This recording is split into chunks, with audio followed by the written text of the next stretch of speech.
College boys mocked the janitor's daughter, then her FBI badge fell from her pocket. The mop bucket hit Phoenix Chen square in the chest, sending dirty water cascading down her white uniform shirt. The impact knocked her backward against the marble wall of Whitmore University's main hall, her cleaning supplies scattering across the polished floor. Laughter erupted from the cluster of students gathered near the trophy cases, their phones already recording as brownish water dripped from her dark hair onto her work boots. "Oops," said Marcus Rothschild, his voice dripping with mock concern. The quarterback's Letterman jacket bore patches from 3 different championship seasons, and his family name graced the business school's newest wing. "Guess you'll need to clean that up too, sweetheart." Phoenix tasted copper in her mouth where she'd bitten her tongue.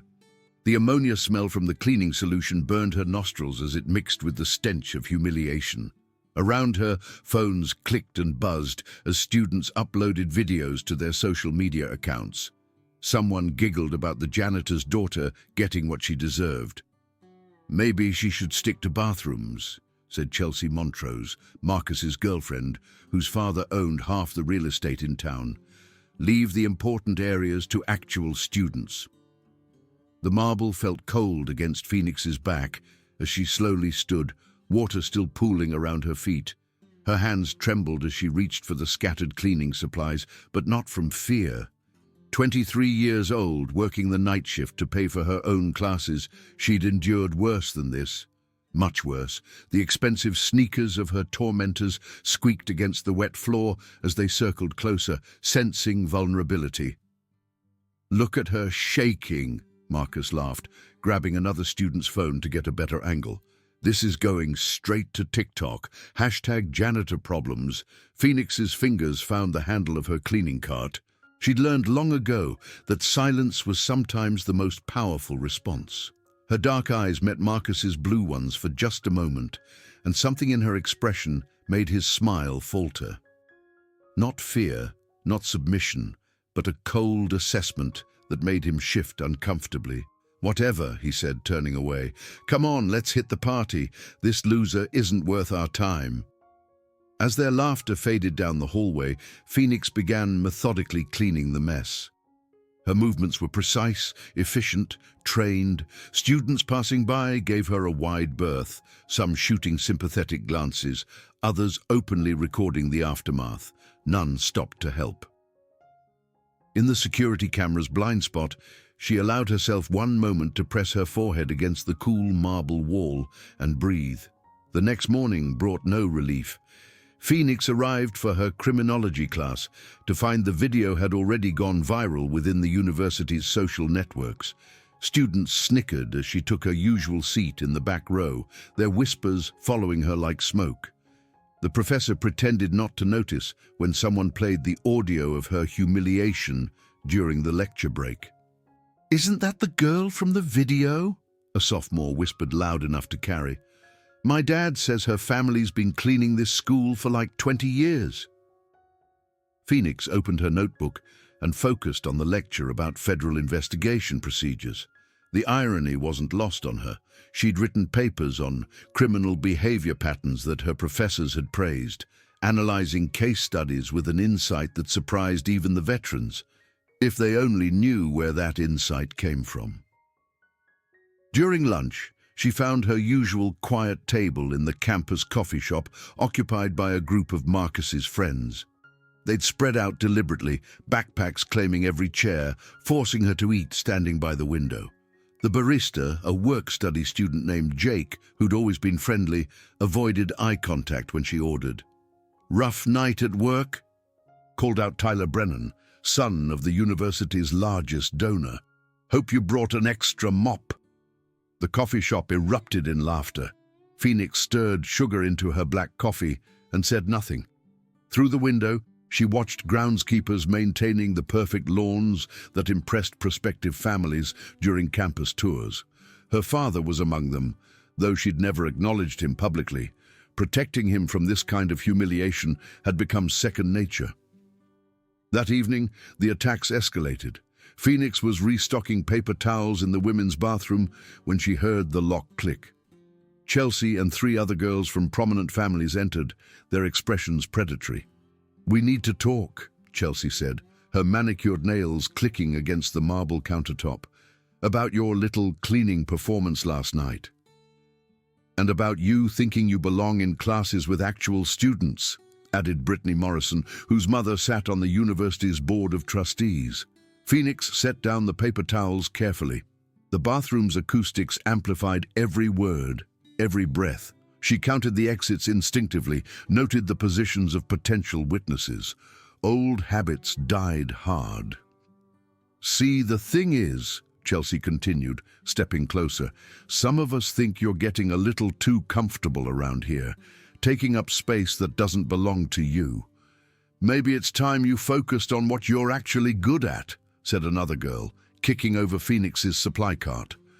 Cleaning products scattered across the tile floor, bottles cracking against the walls. Phoenix knelt to collect the spilled supplies, her movements controlled despite the rage building in her chest. These girls had no idea what real violence looked like, what genuine fear felt like. Their biggest concern was maintaining their social media image while playing at being bullies.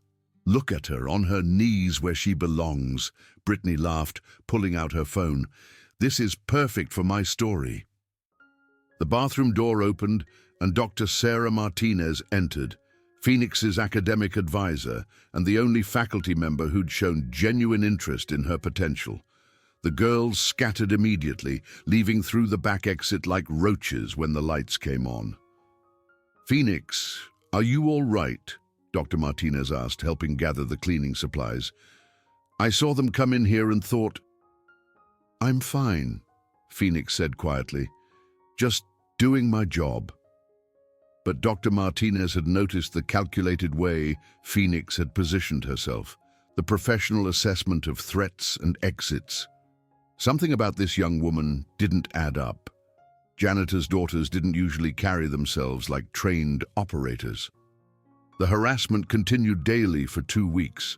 Marcus and his crew would find Phoenix during her cleaning rounds, always in areas with poor security coverage, always with cameras ready.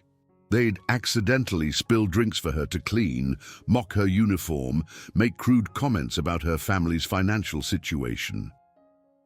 The videos accumulated online, each one garnering hundreds of likes and comments from students who found the systematic humiliation entertaining. Phoenix documented everything: times, locations, witnesses present, specific threats made. Her small notebook filled with precise handwriting, recording each incident with the thoroughness of someone trained to build cases. She photographed damage to university property, saved screenshots of social media posts, even recovered audio files from deleted videos. Her attempts to report the harassment met with systematic indifference. The residential advisor claimed no jurisdiction over off-campus social media. Campus security said they couldn't act without video evidence, then claimed the existing videos showed mutual confrontation when Phoenix provided them. The dean of students was perpetually in meetings when she tried to schedule appointments. "I understand your frustration," said Associate Dean Phillips during their brief hallway encounter, "but boys will be boys, and social media disputes aren't really our area. Perhaps you should focus on your studies instead of seeking attention." Phoenix had stared at him for a long moment, remembering other bureaucrats who'd dismissed inconvenient truths. "I see," she'd said simply, making a note in her ever-present notebook. The pattern became clear. Marcus's father had donated $12 million for the new athletic facility. Chelsea's mother was the university president's golf partner. Tyler's family trust provided scholarships that kept the school's elite reputation intact. These students weren't just protected by wealth, they were essential to the institution's survival. Other targets emerged. Maria Santos, a work-study student from the kitchen staff, found herself accidentally tripped while carrying trays in the dining hall. James Fletcher, a scholarship student from rural Montana, discovered his presentations mysteriously deleted from shared drives before important classes. The pattern was clear. Anyone who didn't fit the wealthy, connected demographic became fair game. Phoenix tried reaching out to these other victims, but fear had paralyzed them. Maria needed her job to send money home to her family. James couldn't risk losing his scholarship. They'd learned to make themselves invisible, hoping to survive until graduation without drawing more attention. "It's not worth it," Maria whispered, when Phoenix suggested they report the incidents together. "They own this place. People like us, we just have to endure." But Phoenix had never been particularly good at enduring injustice silently. The escalation began when Marcus discovered that Phoenix was dating Alex Rivera, a pre-med student whose quiet intelligence and genuine kindness had somehow escaped the social hierarchy's notice. Alex worked in the campus tutoring center, helping struggling students while maintaining his own perfect GPA. He was everything Marcus's circle pretended to be, actually intelligent, genuinely accomplished, and completely unimpressed by inherited wealth. "So, the janitor's daughter found herself a boyfriend," Marcus announced during a crowded study session in the main library. "Hope he doesn't mind the smell of pine sol." Alex had started to respond, but Phoenix placed a gentle hand on his arm. "Let it go," she whispered. "Not here." But Marcus wasn't finished. He'd seen the way other students respected Alex, noticed how professors sought his opinions during discussions. Here was someone who threatened the natural order through merit rather than money, and he was associating with the help. "Rivera, right?" Marcus said loudly, ensuring maximum audience. "Your family clean houses too? Maybe you two can start a business together." The library fell silent. Even students who'd previously ignored the harassment looked up from their textbooks, sensing something different in the air. Alex stood slowly, his face flushed with anger, but Phoenix remained seated, her expression unreadable. "What's wrong, Rivera?" "Cat got your tongue," Marcus pressed. "Or are you just embarrassed to be slumming it with the hired help?" "That's enough," Alex said quietly, but his voice carried in the silence. "Oh, is it?" Marcus laughed, pulling out his phone. "Because I think everyone should know what kind of girl you're dating." "Show them the video, Tyler." The video from Phoenix's first night of humiliation began playing on Tyler's tablet, turned loud enough for nearby tables to hear.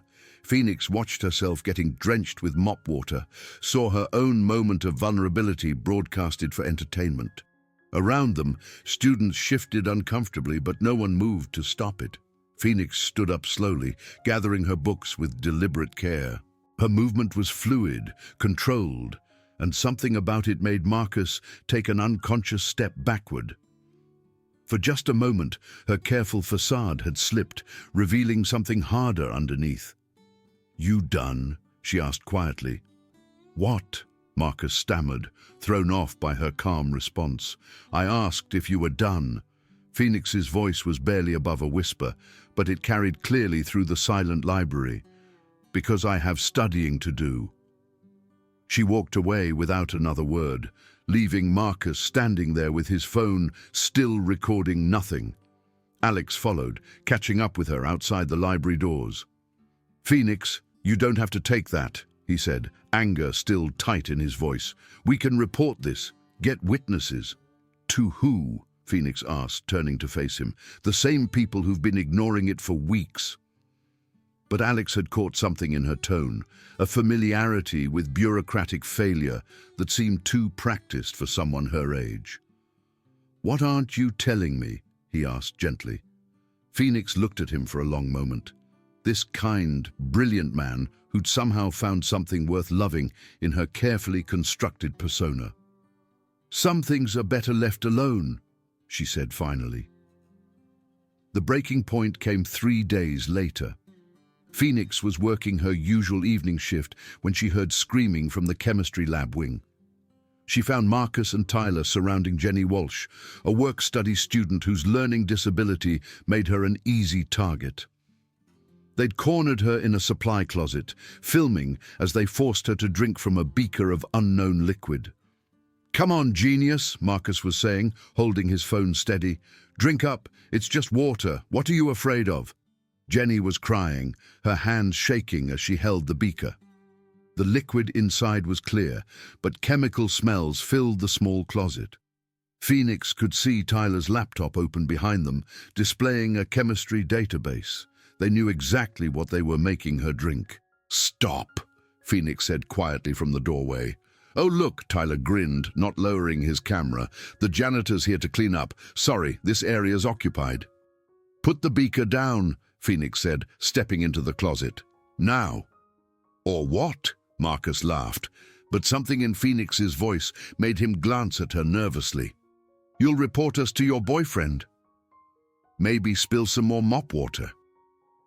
Phoenix moved faster than either boy expected. Her hand closed around Marcus's wrist with precision that spoke of training, pressure points engaged with surgical accuracy. The phone clattered to the floor as he gasped in pain. The beaker, Phoenix repeated, her voice deadly calm. Down. Tyler dropped the container immediately, backing against the supply shelves.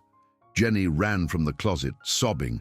Marcus stared at Phoenix with new understanding, finally recognizing the predator he'd mistaken for prey. Who are you? He whispered. Phoenix released his wrist and stepped back, her professional mask sliding back into place. But the damage was done. Both boys had seen something that didn't match their image of the helpless janitor's daughter. Wrong question, she said quietly. The right question is, who are you going to tell people I am? They left without another word, Tyler's laptop abandoned in their haste. Phoenix collected the spilled chemicals carefully, noting their composition, documenting the evidence of attempted poisoning. In her small notebook, she wrote the time, location, and nature of the assault, just as she'd been trained to do years ago. She found Jenny in the women's bathroom, still crying and trying to rinse the taste from her mouth. Are you hurt? Phoenix asked gently, checking Jenny's pupils for signs of chemical exposure. I don't know, Jenny sobbed. They said it was just a prank, but it burned my tongue. They kept filming, saying I was too stupid to know the difference. Phoenix helped Jenny to the campus health center, staying with her through the examination and police report. The attending physician found evidence of chemical burns in Jenny's mouth, confirming that she'd been forced to ingest a mild acid solution. The police officer took notes with professional indifference until Phoenix provided the chemistry database screenshots from Tyler's abandoned laptop. How did you know to save these? Officer Chen asked, looking at the precise documentation Phoenix had assembled. Training, Phoenix said simply, then added, I work security sometimes. It was the first lie she told that felt like truth. The next morning brought a new reality. Marcus and Tyler had spent the night crafting their version of events, claiming Phoenix had attacked them unprovoked while they were studying with Jenny. Their phones contained carefully edited videos showing only Phoenix's intervention, not the forced drinking that preceded it. She's clearly unstable, Marcus told Dean Phillips during an emergency meeting. Look at how she grabbed me. I think her family situation is making her lash out at successful students. Phillips nodded sympathetically. We'll handle this appropriately. Violence against students cannot be tolerated, regardless of the perpetrator's background. But Phoenix had learned something valuable in that supply closet. She'd seen fear in Marcus's eyes when he realized she wasn't helpless. More importantly, she'd remembered what it felt like to stop pretending to be weak. That evening, she made a phone call from her small apartment. Dad, it's Phoenix, she said when the familiar voice answered. I think it's time. Are you sure? Special Agent David Chen asked from his office at the FBI field station 3 hours away. Once you go public with your background, there's no going back to normal. Phoenix looked around her sparse apartment, furnished with Goodwill finds and academic textbooks. Normal had been a luxury she'd abandoned long ago. Normal was never really an option, she said. And these people need to understand what they're actually dealing with. I'll make some calls, her father said quietly. Your section chief has been wanting to recruit from universities anyway. Consider this a field assignment. Phoenix spent the night reviewing her documentation, cross-referencing social media posts with university records, building the kind of comprehensive case file that would make prosecutors smile. She'd been trained by the best, and Marcus Rothschild was about to discover that some prey fought back. The revelation began slowly. Dr. Martinez noticed first, arriving early for her criminology seminar to find Phoenix's latest paper on federal investigation techniques. The analysis was too sophisticated, too informed by practical experience. Graduate students didn't usually cite specific DEA operational procedures unless they'd been personally involved. "Phoenix, could you stay after class?" Dr. Martinez asked when the lecture ended. "I'd like to discuss your latest assignment." The classroom emptied except for Alex, who lingered near the door. Phoenix nodded for him to stay. "This paper," Dr. Martinez said, holding up the assignment, "you write about federal investigations like you've been personally involved in them. The level of detail about surveillance techniques, legal procedures, where did you learn this?" Phoenix looked at Alex, then back at her professor. "Field experience," she said simply. "What kind of field experience?"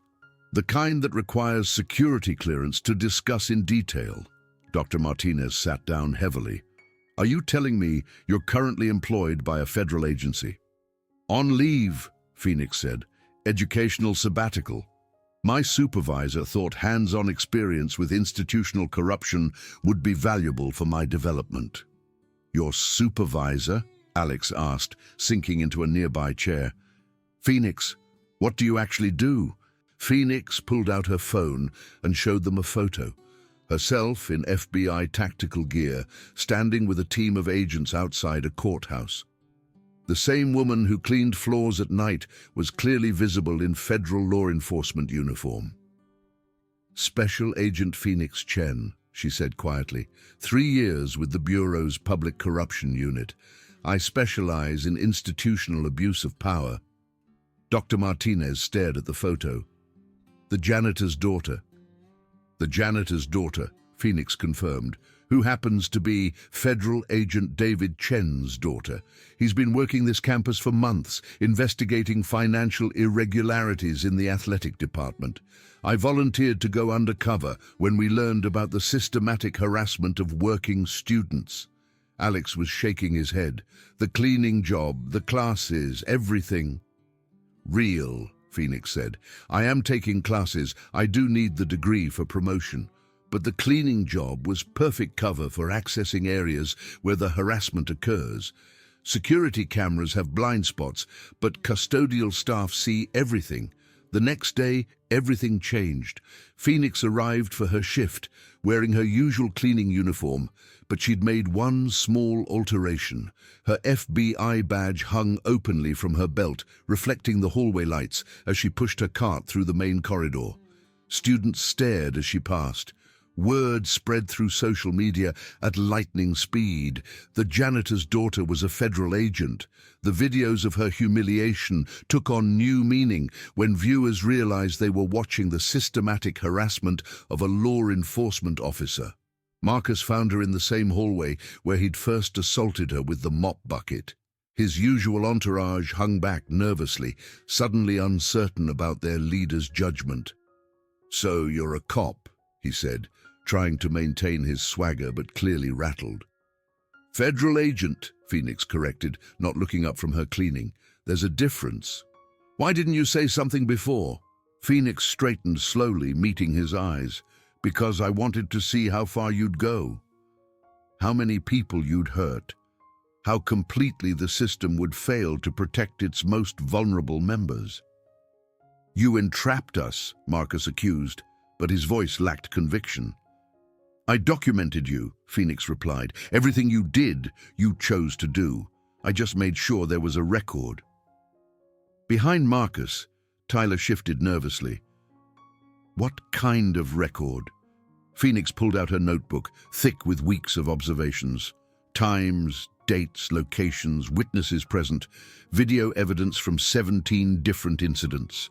Chemical analysis of the substance you forced Jenny Walsh to drink. Financial records showing how your family's donations influenced administrative decisions. Email chains between university officials discussing how to suppress complaints against you. "You can't use any of that," Marcus said, but his face had gone pale. "It's entrapment or something." "Actually, it's a federal investigation into civil rights violations under color of institutional authority," Phoenix said calmly. "When university officials use their positions to protect certain students while allowing others to be systematically abused, that becomes a federal matter." Marcus's phone buzzed with notifications. His social media accounts were flooding with comments from students who'd seen the badge, who were sharing their own stories of harassment and institutional cover-ups. The hashtag Janitor's Daughter was trending, but not in the way he'd intended. "My father will have your badge," he threatened, falling back on familiar ground. "Your father is about to have bigger problems," Phoenix replied. "Did you know that athletic department donations have been systematically misreported to avoid taxation? That scholarship funds have been diverted to personal accounts? My father's investigation covers a lot more than just campus bullying." By evening, the story had exploded beyond the university's carefully controlled narrative. Phoenix's methodical documentation had created an airtight case that stretched from individual harassment to institutional corruption. Students who'd been silent for months began sharing their own experiences, creating a cascade of evidence that made cover-up impossible. The local news stations picked up the story first. Federal agent poses as janitor to expose university corruption. By midnight, CNN had reached out for interviews. The university's public relations department worked frantically to control the narrative, but Phoenix's evidence was too comprehensive, too well documented to dismiss. Marcus's father hired legal counsel by dawn, but the damage was spreading beyond his ability to contain. Social media had amplified Jenny Walsh's story, and other victims were coming forward with their own accounts of assault and institutional indifference. The university's carefully maintained reputation was crumbling in real time. Phoenix found herself at the center of a media storm she'd helped create. Reporters gathered outside her apartment, students approached her between classes, and university administrators who'd ignored her complaints suddenly wanted urgent meetings. She handled the attention with the same calm professionalism she'd shown while being humiliated. "Special Agent Chen," called out a reporter from the campus news station. "How long have you been investigating this university?" "The investigation is ongoing," Phoenix replied, walking steadily toward her criminology class. "I can't comment on specific operational details." "What made you decide to go undercover as a custodial worker?" Phoenix paused at the classroom door. Sometimes the best way to see how an institution really functions is to watch how it treats the people it considers powerless. Inside the classroom, the dynamic had shifted completely. Students who'd laughed at the videos of her humiliation now avoided eye contact. Professor Williams, who'd been teaching federal law enforcement procedures to an actual federal agent for months, looked distinctly uncomfortable. "Agent Chen," he said formally, "perhaps you could share some insights on today's case study." Phoenix opened her textbook to the assigned reading about FBI public corruption investigations. The irony was perfect. "This particular case study is incomplete," she said, scanning the sanitized textbook version. "The real investigation involved significantly more institutional resistance and evidence of systematic cover-up." "How would you know that?" asked a student who'd been absent for the recent revelations. Phoenix looked around the classroom, meeting the eyes of students who'd recorded her humiliation, who'd shared it for entertainment, who'd stood by while she was systematically abused.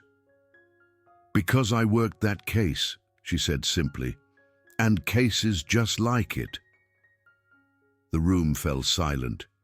Even Professor Williams seemed uncertain how to proceed with a lesson plan that suddenly included a subject matter expert who'd lived the material they were studying. Marcus entered the classroom 20 minutes late, flanked by two men in expensive suits who were clearly lawyers. His usual confidence had been replaced by barely controlled panic.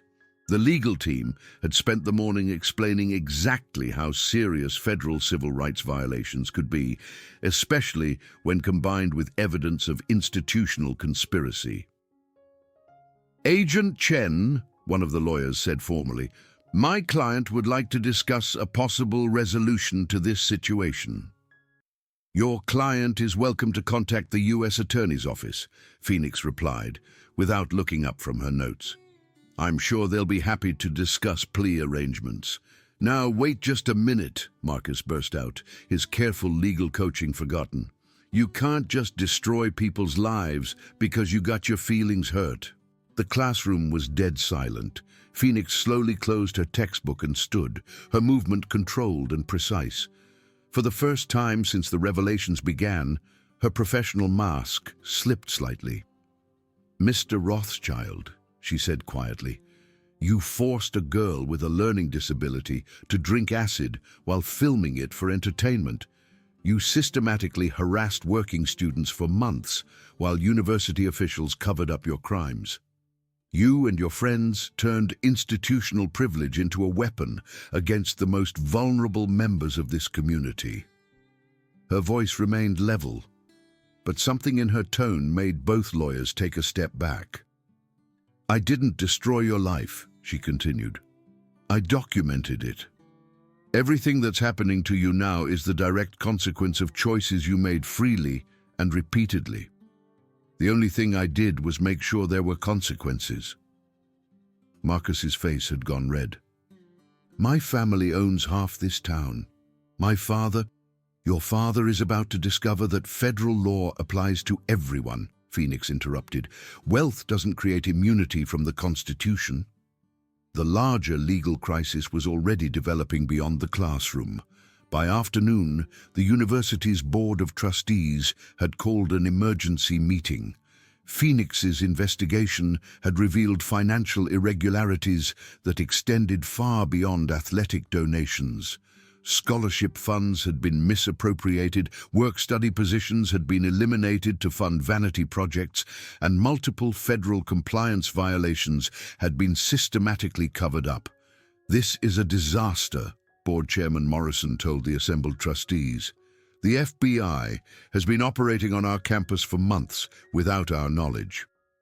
"Actually," President Davidson corrected, consulting the legal briefing she'd received that morning, "they've been operating in response to our request. We applied for federal assistance with campus security issues last year." The irony wasn't lost on anyone in the room. The university had unknowingly invited the investigation that was now threatening its existence. "How much exposure do we have?" asked Trustee Walsh, Jenny's attack having created personal stakes for his family. The university's legal counsel consulted his notes grimly. Title IX violations, federal civil rights violations, conspiracy to violate civil rights, financial fraud, obstruction of justice, and potentially RICO charges if the donation laundering allegations prove accurate. "RICO!" Morrison paled. "That's organized crime." "That's systematic institutional corruption," the lawyer corrected, "which is exactly what Agent Chen has documented." The trustees looked around the mahogany-paneled room that had always represented power and influence in their community. For the first time, that power felt vulnerable. Phoenix was in the campus library, reviewing case files for her actual FBI work, when Dr. Martinez found her again. "I owe you an apology," the professor said, sitting down across from Phoenix's study table. "I suspected something wasn't right about the harassment you were receiving, but I didn't push hard enough for answers." "You couldn't have known," Phoenix replied, not looking up from her computer screen. And you were the only faculty member who showed any concern at all. But I should have done more. As an educator, as an administrator, as a human being, Phoenix finally looked up. Dr. Martinez, in the past 3 weeks, you've been the only person in authority who treated me like a human being deserving of respect. That matters more than you know. What happens now? Dr. Martinez asked. To the university, to the students involved. That depends on what they do next, Phoenix said. The investigation isn't finished. How people respond to having their behavior exposed will determine what charges get filed. Through the library windows, they could see protesters gathering on the main quad. Students were holding signs demanding accountability, chanting for administrative reform. The movement had grown beyond Phoenix's individual case to encompass broader issues of institutional inequality and abuse of power. It's bigger than just me now, Phoenix observed, watching the growing crowd. Other people are finding their voices. The evening news led with the story. Local station WKRP had obtained exclusive interviews with multiple victims, creating a comprehensive picture of systematic abuse that had been covered up for years. Maria Santos spoke tearfully about being afraid to report harassment because she needed her job. James Fletcher detailed how his complaints had been dismissed with suggestions that he try to fit in better. This pattern of abuse was enabled by institutional indifference, the anchor reported. University officials repeatedly failed to investigate complaints against wealthy, connected students while dismissing the concerns of working-class victims. Phoenix watched the coverage from her apartment, noting how carefully the reporters had verified each allegation. Her own documentation had provided the framework, but the victims themselves were telling their stories now. Alex arrived with takeout from their favorite off-campus restaurant, the same place where they'd shared their first meal together months ago. The weight of recent revelations hung between them as they ate in relative silence. "How much of what I know about you is real?" he asked finally. Phoenix considered the question carefully. "All of it," she said.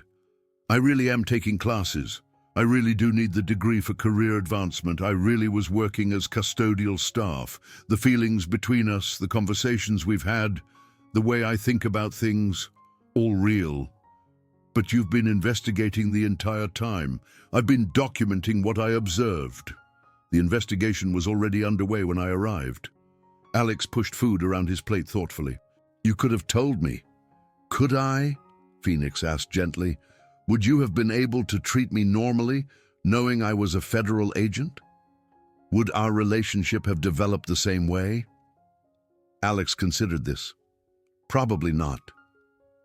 I needed to understand how this place really functions when people think no one important is watching.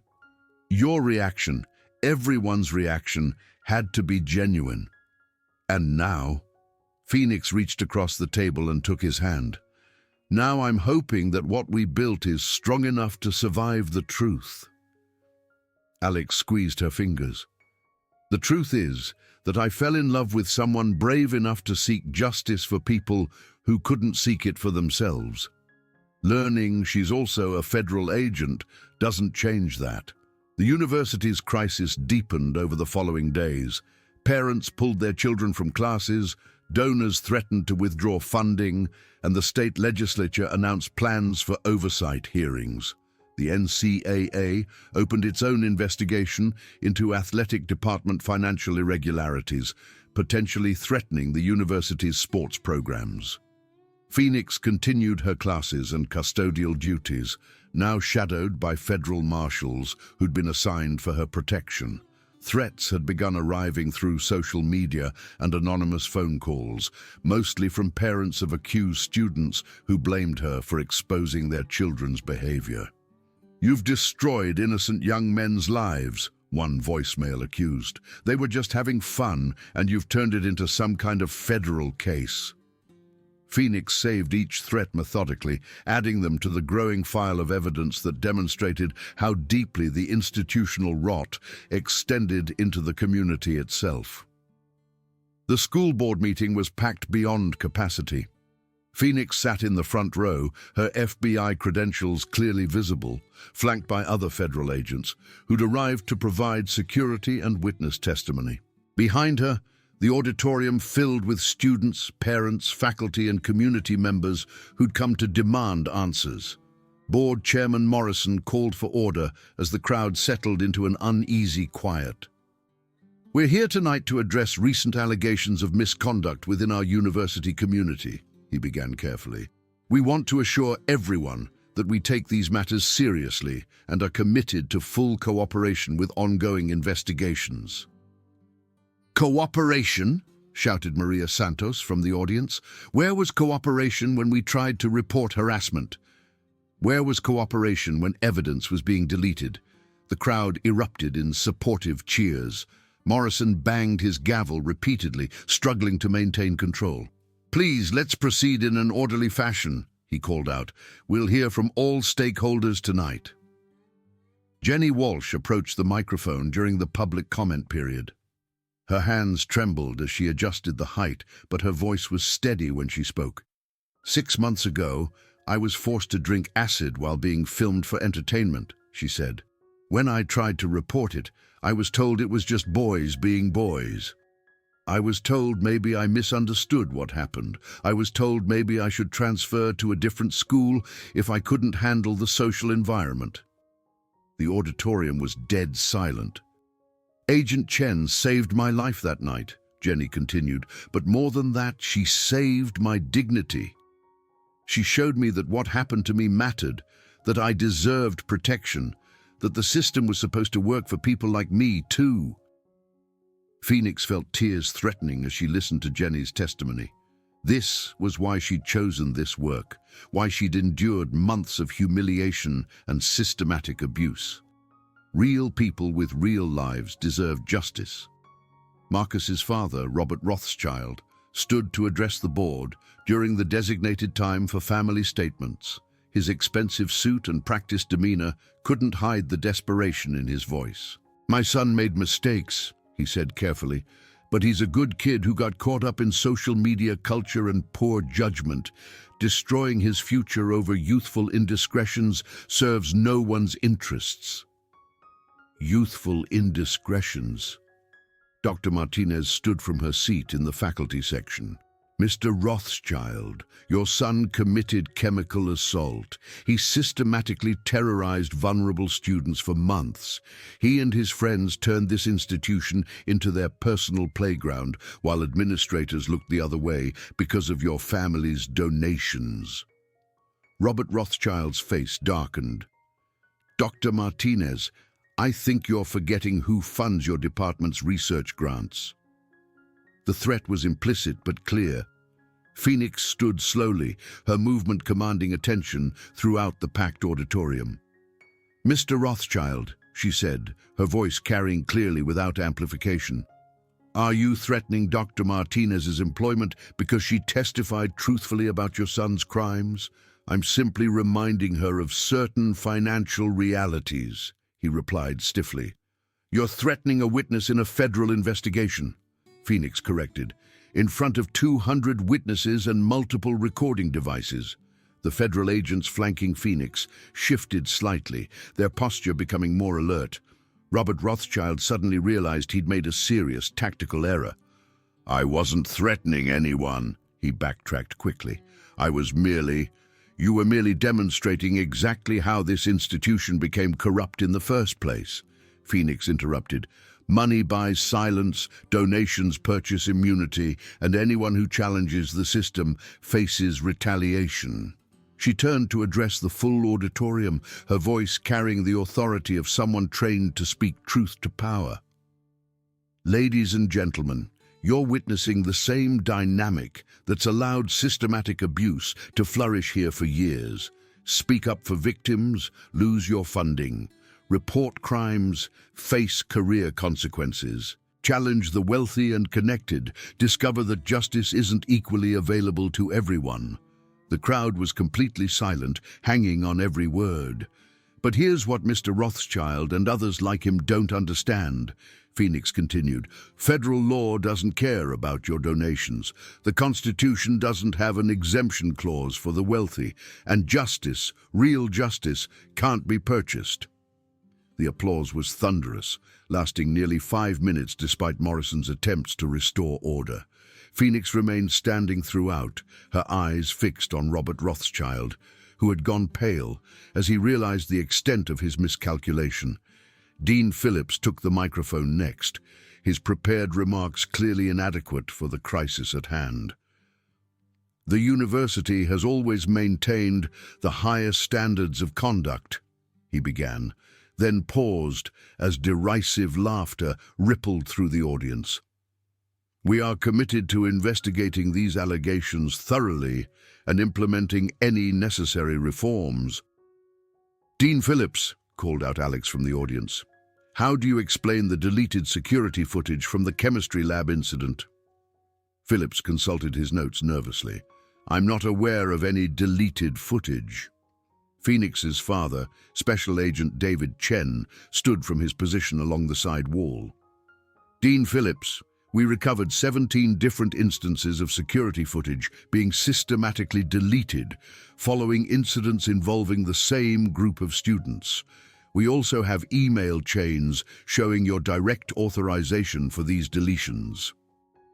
The auditorium erupted in angry shouts. Parents demanded explanations, students called for resignations, and faculty members shook their heads in disgust. Morrison's gavel was powerless against the wave of outrage. The investigation has revealed a pattern of institutional cover-up that extends to the highest levels of university administration, Agent Chen continued when the noise subsided. Evidence was destroyed, complaints were suppressed, and victims were intimidated into silence.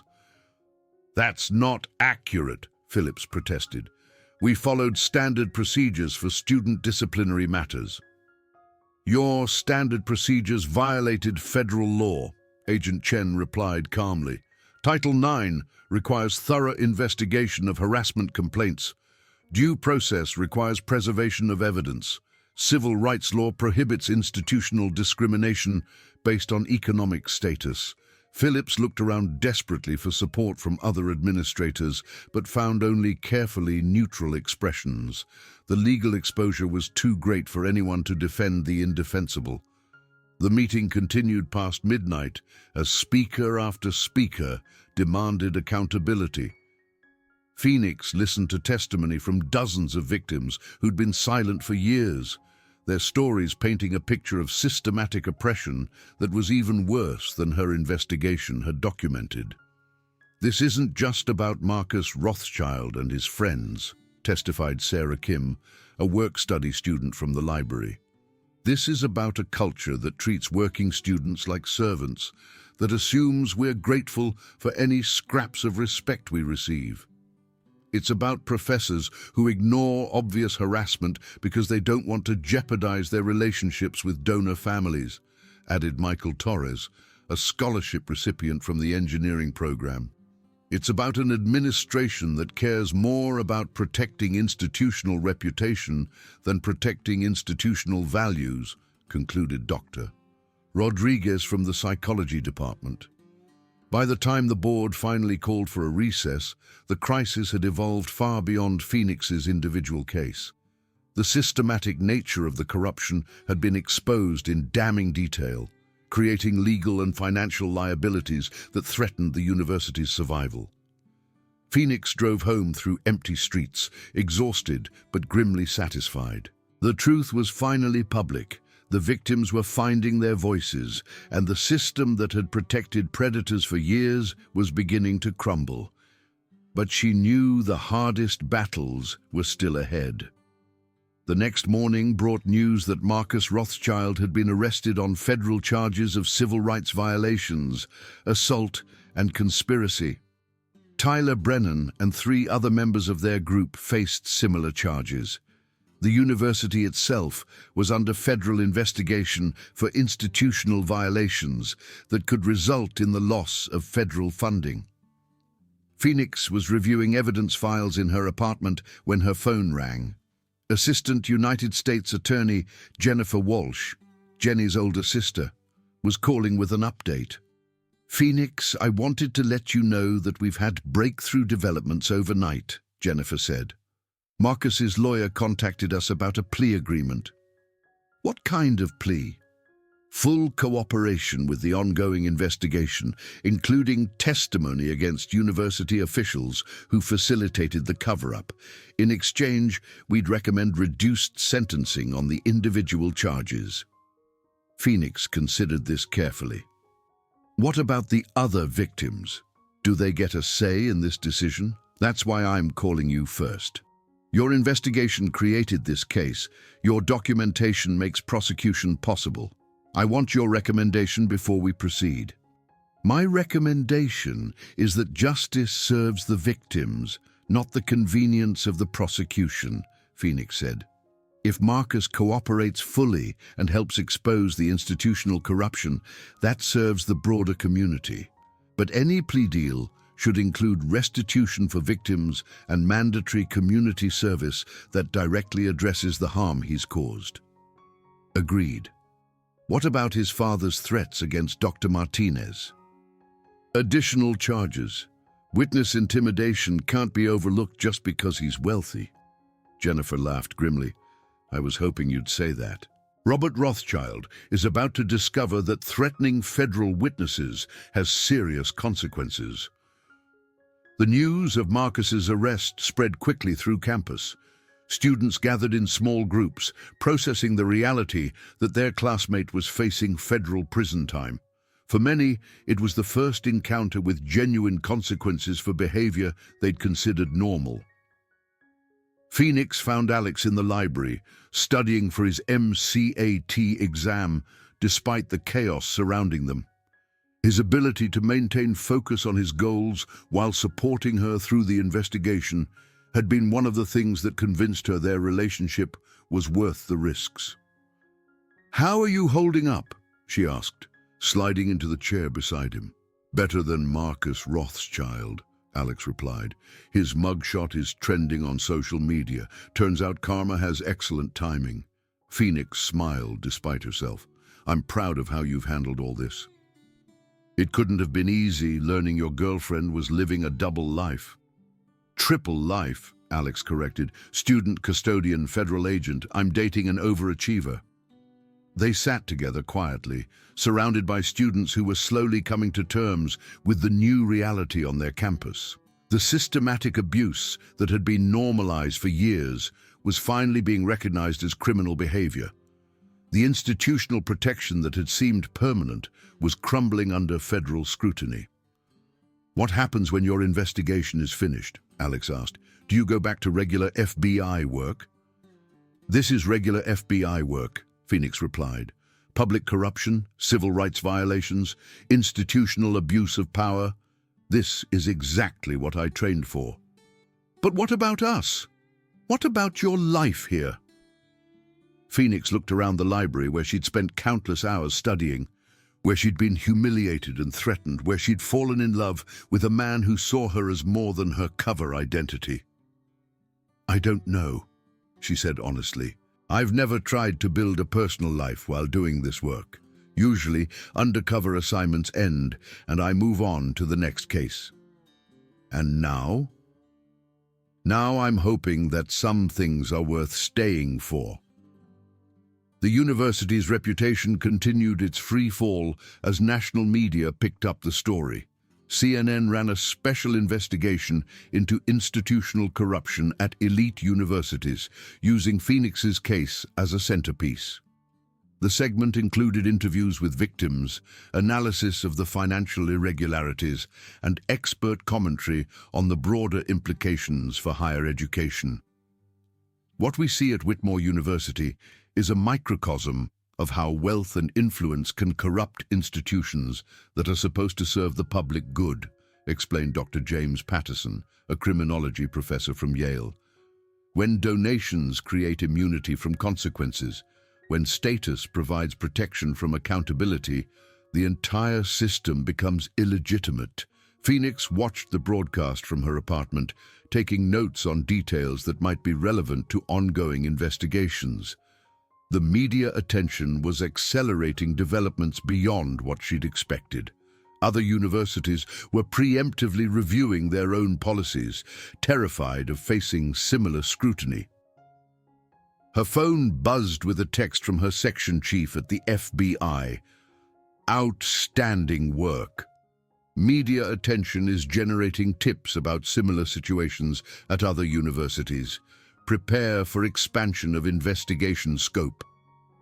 Phoenix stared at the message, realizing that her individual case had become something much larger. The systematic abuse she documented wasn't unique to Whitmore. It was a pattern that existed wherever wealth and privilege intersected with institutional power. The expanded investigation would mean months or years of additional work, multiple universities, dozens of potential victims. It would mean more undercover assignments, more systematic humiliation, more careful documentation of human cruelty. But it would also mean justice for people who'd never thought justice was possible. 2 weeks later, the university announced sweeping reforms. A new student conduct code with zero tolerance for harassment, mandatory bias training for all faculty and staff, an independent ombudsman's office to handle complaints, and a victim advocacy program funded entirely through recovered misappropriated funds. Phoenix stood in the same hallway where Marcus had first assaulted her with the mop bucket. But everything had changed. Students walked differently now, more aware of their behavior, more conscious of how their actions affected others. The casual cruelty that had once seemed normal was being questioned and challenged. Dr. Martinez approached with a smile that had been absent for months. "I wanted to thank you," she said, "not just for your courage in exposing this corruption, but for showing all of us what real strength looks like."